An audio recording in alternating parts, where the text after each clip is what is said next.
Tapi pada hari ini syarat-syarat impeachable itu tidak ada. Bentar. Jangan emosional, Bang. Enggak emosional. Ya, intonasinya menunjukkan Abang emosional. Enggak, memang suara orang Sumatera. Oke.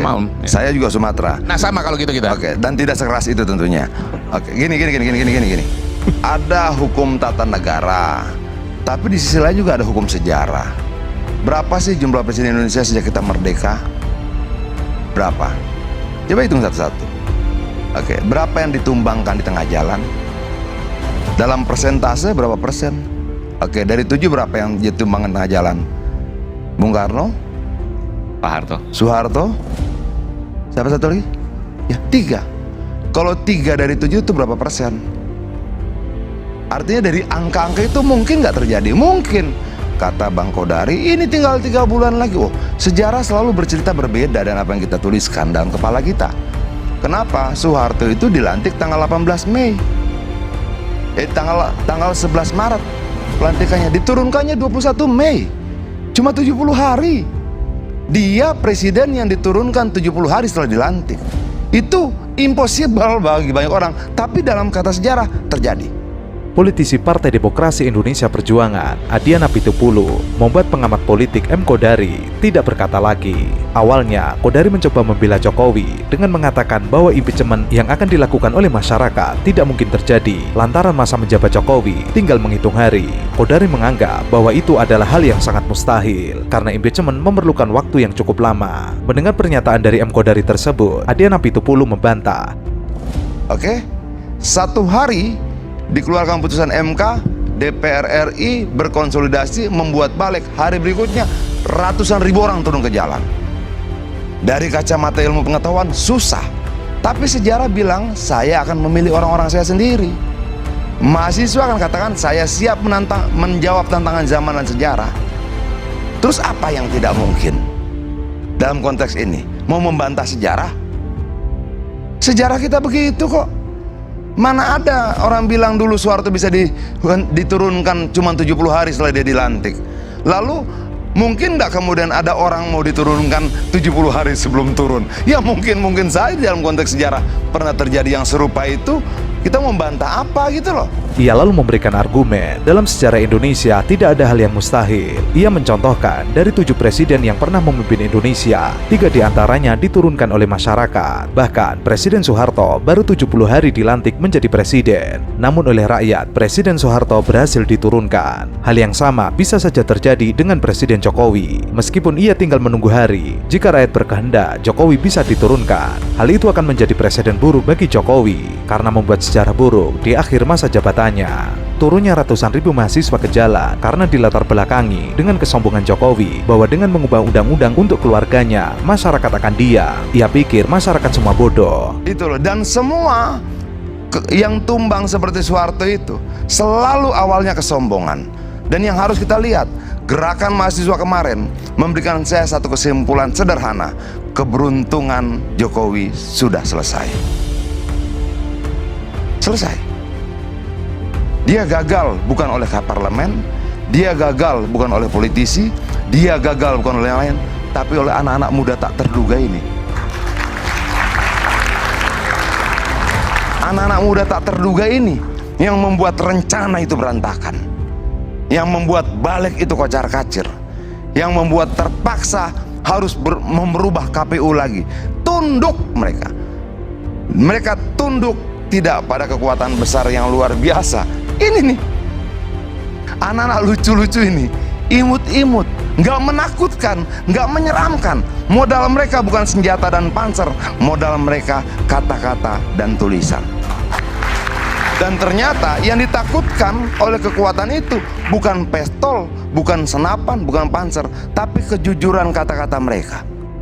Jadi Bung Rocky ini nggak ngerti hukum tata negara sama sekali dia.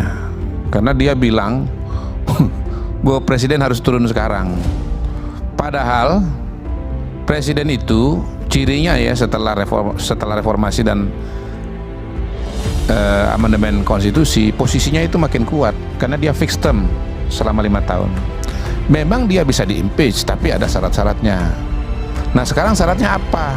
Syaratnya Pertama, itu hukum tata negara apa hukum ya, tata rakyat? belum selesai. Saya tadi mendengarkan Anda. Coba tertib sedikit kalau berpikir ya Bung Rocky. Ya.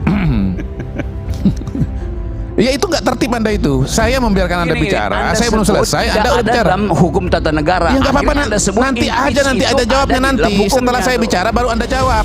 Bukan soal tidak tertib. Setelah saya bicara baru Anda jawab. Saya membiarkan Anda bicara, baru saya jawab. Setuju? Oke. Terjadi perdebatan panas antara pengamat politik Rocky Gerung dengan konsultan politik M. Kodari dalam acara Rakyat Bersuara. Awalnya, Rocky Gerung memberikan keterangan terkait dengan masa jabatan Jokowi yang tinggal menghitung hari. Namun, Rocky menginginkan agar Jokowi tidak turun secara normal karena Jokowi sangat impeachable, artinya dimungkinkan untuk di-impeachment. Mendengar pernyataan dari Rocky Gerung tersebut, M. Kodari menanggapi, ia mengatakan bahwa Rocky Gerung ini tidak paham dengan konstitusi Indonesia. Bahkan ia tidak paham dengan matematika dasar. Syarat impeachment itu ada proses-prosesnya. Sekarang prosesnya pertama nggak ada satupun indikasi, nanti abang jelaskan ya, di DPR, di Mahkamah Konstitusi nggak ada itu. Lagian ngapain di impeach, proses berapa lama? Bulan Oktober Pak Jokowi udah turun sendiri. Sesat pikir, betul-betul sesat pikir, mimpi di siang bolong itu. Nggak ada kesalahan Pak Jokowi pada hari ini yang bisa dibawa kepada Mahkamah Konstitusi. Dan proses hukumnya pun di DPR juga atau di MPR juga belum berjalan sama sekali. Nggak ada sama sekali. Nah, partai politik pada hari ini dari berapa? 9 yang ada di Senayan sana. Mayoritas itu namanya Koalisi Indonesia Maju. Jumlahnya sekitar 80% dari total kekuatan partai politik yang ada di DPR. Belum. Saya membiarkan Anda, saya nggak memotong Anda berbicara sama sekali. Menurut Kodari, untuk melakukan impeachment kepada Jokowi memerlukan waktu yang sangat panjang. Sedangkan Jokowi akan turun di 20 Oktober. Artinya, untuk melakukan impeachment adalah suatu yang mustahil. Kodari lalu menggunakan istilah mimpi di siang bolong karena Jokowi tidak memiliki kesalahan yang bisa di-impeachment di Mahkamah Konstitusi. Kodari juga menanggapi terkait dengan isu hubungan Prabowo dengan Jokowi sedang retak. Ia menganggap jika dugaan Rocky Gerung tersebut adalah praduga ngawur. Jadi pada titik itu Bung Rocky bukan cuma nggak ngerti sistem politik Indonesia, dia juga nggak ngerti matematika. Matematika yang paling dasar Bu Macica, bahwa anggota DPR itu jumlahnya sekian-sekian, lalu kemudian ada partai politik, dan partai politik yang mendukung Pak Jokowi itu ada berapa. Itu. Jadi ini namanya mimpi di siang bolong. Sangat mengkhawatirkan kalau seorang seperti Bung Rocky Gerung mengatakan hal-hal yang tidak punya dasar. Makanya ketika dia mengatakan Jokowi dengan Prabowo itu retak, maka langsung dibantah oleh Pak Prabowo. Apa retak-retakan? Tidak ada retak. Kompak antara Jokowi dengan Prabowo. Dan orang itu sok tahu pikiran saya, seolah-olah dia lebih tahu pikiran saya daripada saya sendiri. Nah, itu dia. Terima kasih. Cukup. Silakan Bung Rocky.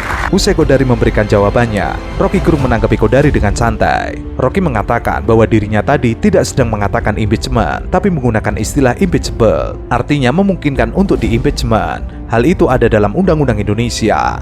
Ia lalu memberikan argumen yang menohok. Kodari yang sedari tadi memberikan penjelasan panjang lebar, namun keliru memahami istilah impeachment dan impeachable.